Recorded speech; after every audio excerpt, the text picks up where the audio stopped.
दोस्तों, अगर आपको झट से बहुत कुछ सीखना है तो TRS क्लिप्स हिंदी के चैनल पे आपका स्वागत है।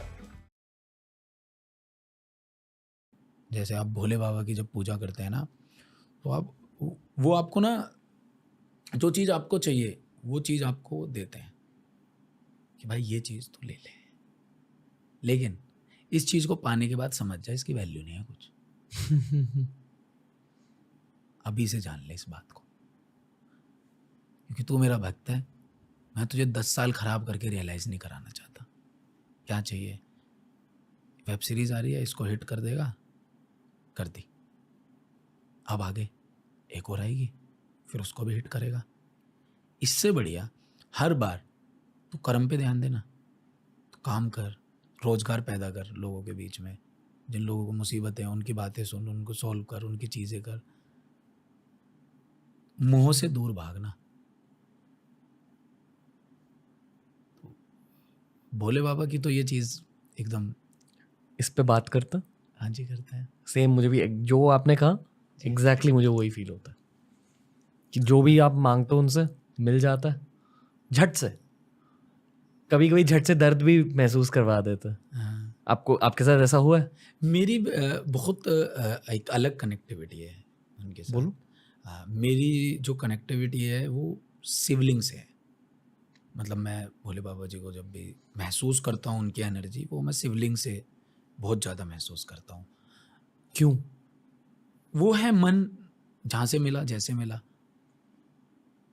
मुझे ऐसा लगा कि यहाँ से मेरा मैं मेरी दादी हॉस्पिटलाइज़ थी और मुझे अचानक से ये बात पता लगी कि दादी हॉस्पिटलाइज़ है। मेरा दादी से बड़ा लगाव है।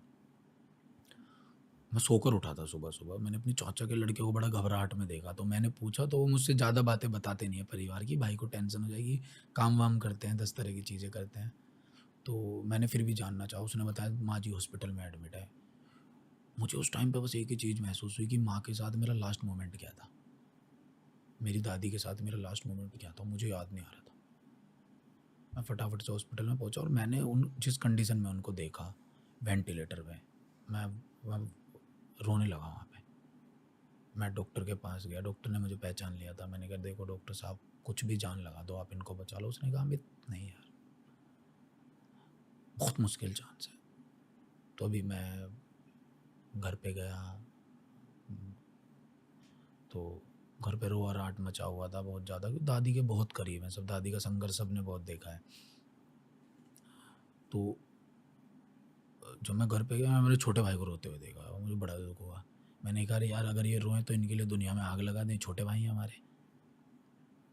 और ये रो रहे हैं सामने, क्योंकि दादी की बात थी, लास्ट वो चल रहा था। डॉक्टर ने कह दिया था टाइम ख़त्म है, आप तैयारी कर लीजिए।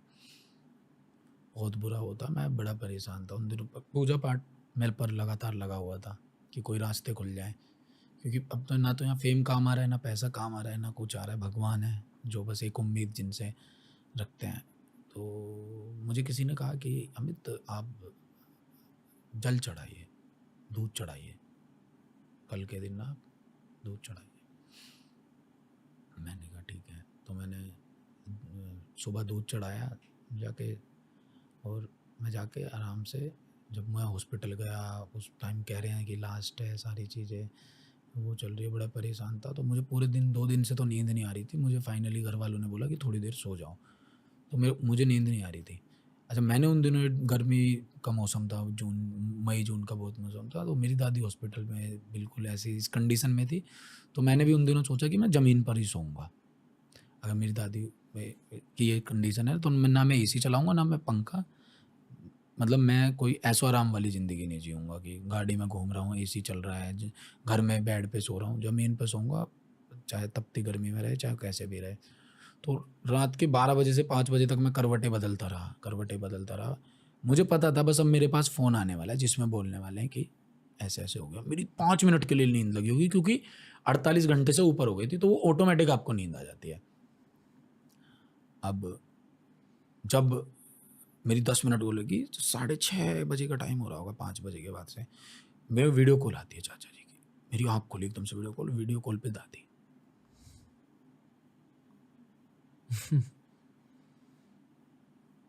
वो तो मुझे वो भैया कहती हैं। उन्होंने कहा भैया ऐसे बोला, और फटाफट गया बाथरूम में। मैं मतलब उस कुछ पहन कच्चा ही पहन रखा था, मैं अपने कमरे में वॉशरूम में या कमरे में कहीं पे गया, मैंने फटाफट टी शर्ट पहनी और लिया ड्राइवर को, और मैं फटाफट जाके हॉस्पिटल में मैं पहुंचा। तो मैंने डॉक्टर से पूछा कि क्या हुआ। डॉक्टर ने कहा पता नहीं। कह रहे हमें नहीं पता यार। इससे आधारित एक कहानी है कि ब्रह्मा जी माँ पार्वती जी से नाराज़ हो जाते हैं। माँ पार्वती कारण पूछ रही हैं कि क्या कारण है, क्यों नाराज़ है। तो वो बताते हैं, कहते हैं मैं और विष्णु जी कुछ लिखते हैं, किसको क्या देना है, किसका भाग्य कैसा बनना है, क्या लिखते हैं, सब कुछ बना देते हैं। अब हमने सब कुछ लिख दिया है।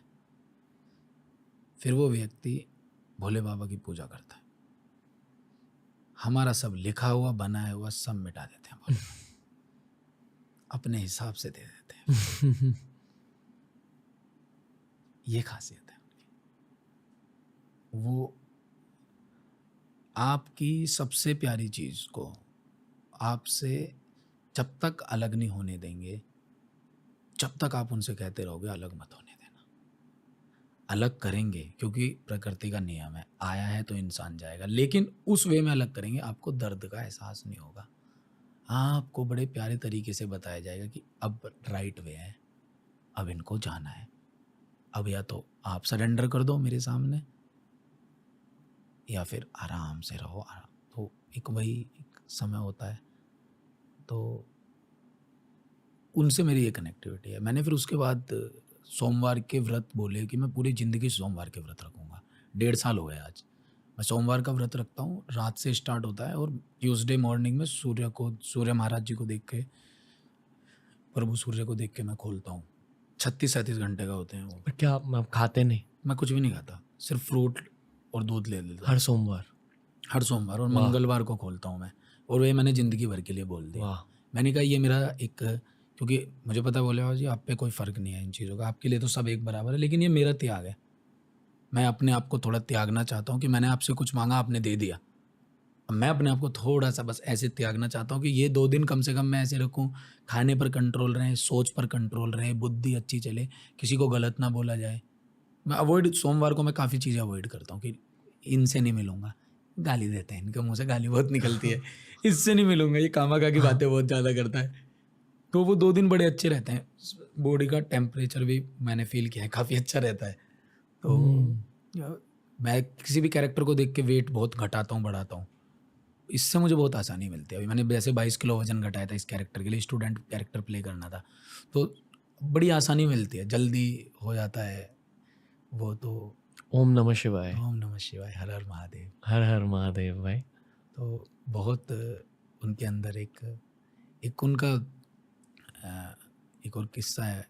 बोले वैसे तो बहुत किस्से हैं भोले बाबा जी के। एक किस्सा, एक चोर था, वो गांव में चोरी करता था। तो एक दिन गांव वालों ने डिसाइड किया कि पकड़ना है भाई इसको। लेकिन चोर अपनी आदत से मजबूर था, उसको चोरी करने जैसी वो घुसा तो उसको पता लग गया, उसको घेर लिया। लेकिन उसने सोचा मैं मंदिर के अंदर चला जाता हूँ, यहाँ कौन सा कोई चेकिंग लेने आएगा। तो वो मंदिर के अंदर चला जाता है। लेकिन वही है, आदमी अपनी आदत से बाज थोड़ी ना आता है। अब वो मंदिर में, लेकिन वहाँ भी वो घंटी देखता है। जैसे वो घंटी देखता है एकदम से उसको लगता है चुरा ही जाए। तो उधर ही शिवलिंग होते हैं, तो वो शिवलिंग के ऊपर पाँव रखता है और घंटी को उतार लेता है। तभी वहाँ शिव जी प्रकट हो जाते हैं। शिव जी कहते हैं बताओ क्या चाहिए। वो कहता है क्या चाहिए जी, मैं तो चोर हूँ, पापी आदमी हूँ, फिर भी आप ऐसे कह रहे हैं क्या चाहिए। और उन्होंने कहा कि मेरे ऊपर कोई दूध चढ़ाता है, कोई बेल के पत्ते चढ़ाता है, बेल पत्थर चढ़ाता है। तो पहला ऐसा व्यक्ति है भाई जिसने अपना पूरा शरीर मेरे पे चढ़ा दिया। तो बता तुझे क्या चाहिए। तो इतने सीधे भी हैं। ओके। मेरा शिव जी का मंत्र है ओम भैरवाय नमः। मतलब मैं भैरव की पूजा करता हूँ। भैरव को जानते हो आप? जी। क्या सोचते हो उनके बारे में? मुझे जब जब भैरव जी का मैं बारे में सोचता हूँ तो मैं कहीं ना कहीं उन्हें शिव जी के बड़े करीब पाता हूँ, बहुत ज़्यादा। और उनको मैं ऐसे भी पाता हूँ कि शिव जी का जो दिशा निर्देश हैं उसके कहीं ना कहीं बड़े करीब जाके उनके सारे के सारे कार्य वही होते हैं। आपका क्या सोचना है? अ, मैं उन्हें अवतार नहीं बुलाना चाहता। जी। एक तरह से वो एक उनके एक अवतार है, जी। पर भैरव आपसे काम करवाते हैं। हम्म। मतलब आपका काम झट से करवा देते हैं, पर आपको और भी काम देते हैं। हम्म। और मैं पूरी तरह से समझा नहीं हूँ, पर उन ओम भैरवाय नमः पर जाप कर रहा हूँ बहुत आजकल, और बहुत कुछ हो रहा है ज़िंदगी में। तो जी। पहले मुझे ऐसा लगता है कि मुझे सब कुछ पता है, पॉडकास्ट के थ्रू इतना सब कुछ सीखने को मिलता है। उनका जाप करने के बाद पता चला कि मुझे बहुत कम पता है। तो मैं बस अभी उन, जैसे आपने कहा कि अगर आप किसी की पूजा करते हो तो आप उनकी तरह बन जाते हो थोड़े थोड़े। हाँ। तो जैसे कि भैरव बाबा शिव जी के भक्त हैं, मैं भी शायद शिव जी का भक्ति बन रहा हूँ। बस इतना ही जाना मैंने। पर मेरा एक लाइफ का गोल डेफिनेटली है कि मुझे भैरव के मंदिर खोलने और बनाने हैं भारत में। क्योंकि कहा जाता है कि पहले भारत में बहुत सारे भैरव के मंदिर होते थे, पर अच्छा। आजकल नहीं है। तो एक लाइफ गोल आ चुका है उनके थ्रू। अच्छा। हाँ, इसमें आप मेरी मदद करोगे बाद में, जिंदगी में बाद में। ठीक है, कभी भी आपके साथ हमेशा खड़े। मैंने 11 ज्योतिर्लिंग कर लिए हैं। Okay okay. एक ज्योतिर्लिंग है, तो जब भी हम जाते हैं किसी भी ज्योतिर्लिंग में तो हमेशा आसपास जो भी भैरव जी का मंदिर होता है तो वहाँ के दर्शन जरूर करते हैं। क्योंकि कहीं ना कहीं ऐसे बताया जाता है कि अ, भैरव जी काफ़ी मंदिरों की, शिव जी के मंदिरों की रक्षा। उनके आसपास रह के रक्षा करते हैं। हाँ। जैसे कि वहाँ भी एक भैरव की मूर्ति रखी हुई है, वहाँ शिव जी की मूर्ति है, उसके साइड में एक छोटी मूर्ति भैरव की मूर्ति है, वो देखो अथर्व के पीछे। हाँ जी, हाँ जी। अच्छा। तो भैरव की मूर्ति पे हमेशा एक वो काले कलर का कुत्ता रहता है। जी। तो वो कुत्ता रक्षक होता है जी। इंसान का। जी। और ये मैंने जाना भैरव के बारे में कि भैरव आपकी भी रक्षा करता है, पर आपकी भक्ति की रक्षा करता है। कि आपकी भक्ति से जो चीज़ आपको दूर लेके जा सकते, उन्हें भी थोड़ा अटैक करते हैं। तो बहुत कुछ हुआ जब उनकी पूजा स्टार्ट करी मैंने, मेरे लाइफ में बदलाव आ गए। तो बस यही जाना है। भक्ति मुझे लगता है बहुत बड़ा बदलाव लाती है आपके जीवन में।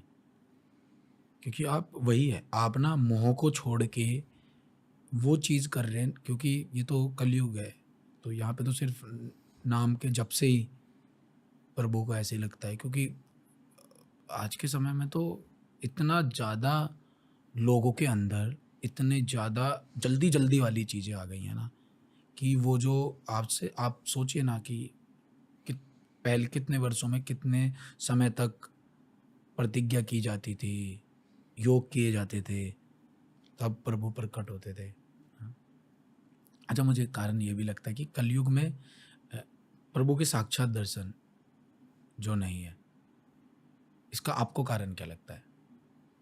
क्योंकि त्रेता में, द्वापर में, सतयुग में है। मुझे इसका सबसे बड़ा कारण क्या लगता है कि प्रभु को पता है कि ये एक ऐसा युग है कि जहाँ इंसान किसी की कदर नहीं कर रहा, ना माँ की, ना पिताजी की, ना बहन की। तो ऐसा जरूर होता कि अगर प्रभु प्रकट होते ना, और किसी ने बहुत टाइम तक प्रतिज्ञा की होती और उसके लिए प्रकट ना होते, तो वो इंस्टाग्राम पे लाइव चला जाता कि आज से मैं आपको त्याग रहा हूँ, आज से मैं आपको नहीं, वो आपकी पूजा नहीं करूँगा। क्योंकि ये उस चरम पे है कलयुग कि आदमी को जहाँ बेनिफिट दिखा आदमी वहाँ हो गया, जहाँ नहीं दिखा उसको तुरंत त्याग दिया। पहले ऐसा नहीं था, लोग बहुत ज़्यादा डरते थे।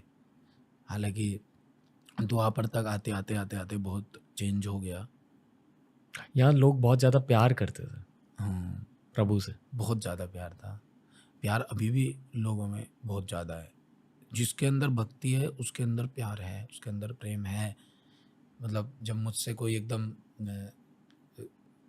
क्लोजली जब जाके बात करते हैं, शिव जी की बातें करते हैं, तो जब वो कुछ बातें मुझे कहते हैं या बताते हैं तो मैं हमेशा बोलता हूँ कि मैं कहता हूँ कुछ भी बात कर लेना, ऐसी बात मत कहना जिससे मैं ऑफेंड हो जाऊं, क्योंकि मेरा जो प्यार है वो बहुत ही ज़्यादा निस्वार्थ है, बहुत ज़्यादा निस्वार्थ है। कुछ भी मत बोलना भाई। तो ये प्रेम ही है कि भाई मैं कुछ सुन नहीं सकता चाहे कुछ भी हो जाए। तो ये मुझे एक लगता है कि प्रेम अभी भी है, लेकिन अभी ये हो गया कि लोगों में त्यागने का बहुत जल्दी है कि त्याग दिया कि नहीं भाई, बेनिफिट देखते हैं कि इस चीज़ से बेनिफिट हो जाए, उस चीज़ से बेनिफिट हो जाए। Okay. हम ऐसी बातें क्यों कर रहे हैं पॉडकास्ट पर? नहीं, मैं सच में जानने की कोशिश कर रहा हूँ कि भगवान हमारे थ्रू ऐसी बातें क्यों करवा रहे हैं। मैं अक्सर पॉडकास्ट के बारे में भी ये सोचता हूँ कि ऐसी बात है, मैं ज़िंदगी में करता था पॉडकास्ट से पहले, पर आजकल आप जैसे लोग मिल रहे हैं जो पॉडकास्ट पर आकर ऐसी बातें कर रहे हैं। बहुत सारे दिव्य लोग आ जाते हैं पॉडकास्ट पर, ऐसी बातें करते हैं। तो मैं ये मानता हूँ कि ऊपर वाले की मर्जी है ये। मैं पहले भी आपसे वही बात कह रहा था कि सब जो भी है सब चलता तो वहीं से है, बस हमें लगता है ऐसा कि हम कर रहे हैं। क्या? ये टूट जाता है, मैं एक घमंड है, ये टूट जाता है कुछ टाइम बाद। अगर आज भी आपको यही लग रहा है कि हाँ मैं कर रहा हूँ ये सब इसकी वजह से हो रहा है, नहीं, कुछ भी नहीं है। हम सब तो एक जरिया है, चलता जा रहा है। जहाँ हमारी ड्यूटी पूरी, हम पूरे ख़त्म, फिर कोई और आएगा, फिर वो करेगा। सब एक जरिया बने हुए हैं, और जरिया हम सिर्फ इसलिए बने हुए हैं कि समाज के बेहतरी के लिए। ये मैं पॉडकास्ट पर बहुत कम कहता हूँ, पर ये जो नीला कलर है आपको पता है ना कि क्यों हमने सिलेक्ट किया? समझ सकता हूँ मैं। हाँ, तो अच्छा है कि पूरी वाइब्रेशन है, पूरी आपने तो पूरा माहौल बना रखा है। यहाँ मैं ध्यान करने बैठता हूँ हमेशा। मतलब आपके पॉडकास्ट के पहले जहाँ आप बैठे हो वहीं ज़मीन पर बैठकर मैं ध्यान करता हूँ। पता नहीं क्यों, ये मैं कर्म भूमि मानता हूँ खुद की, पर मेरे लिए मेरा मंदिर और कर्म भूमि एक ही है इस फेज में। ऐसे है, शायद बाद में ज़िंदगी में ये बदलाव आएगा, पर पता नहीं क्यों यार, यहाँ आकर पता चला है कि ये मेरे इष्ट है, तो अच्छा लगता है इनकी बातें करना। ये हमने प्लान नहीं किया था, हमने कुछ डिसाइड नहीं किया था कि क्या बात करेंगे, पर शिव जी की बातें कर रहे हैं अभी। आप भी ढूंढ रहे हो उन्हें, मैं भी ढूंढ रहा हूँ उन्हें। वो हमारे अंदर है। हाँ, हमारे अंदर है। शायद आप भी जान रहे हो उन्हें, मैं भी जान रहा हूँ उन्हें। देख, वो जान कोई नहीं सकता, उन्हें जान नहीं सकता। कोशिश कर रहे हैं, कोशिश भी नहीं कर सकते, है ही नहीं, हम उस लायक ही नहीं है भाई। इतने पापी आदमी हैं हम, इतने पाप भरे हुए हैं ना हमारे अंदर, बहुत ज़्यादा पापी हैं हम। तो कुछ भी नहीं है उनके, कुछ भी नहीं हो सकते हम उनके, कुछ भी नहीं है। वो इतना बड़ा दिल रखते हैं कि वो हम पे बस मेहरबान है। वो उनका इतना बड़ा दिल है, हम तो भाई कुछ भी नहीं है। मैं बस जय भोलेनाथ कहना चाहूँगा। जय भोलेनाथ, जय श्री महादेव शंभू, जय श्री महादेव शंभू। दोस्तों, अगर ये वीडियो अच्छा लगा तो डेफिनेटली हमारी प्लेलिस्ट देख लीजिए, ऐसे ही वीडियोस आपको वहां भी मिलेंगे। और डेफिनेटली TRS क्लिप्स हिंदी को सब्सक्राइब कीजिए।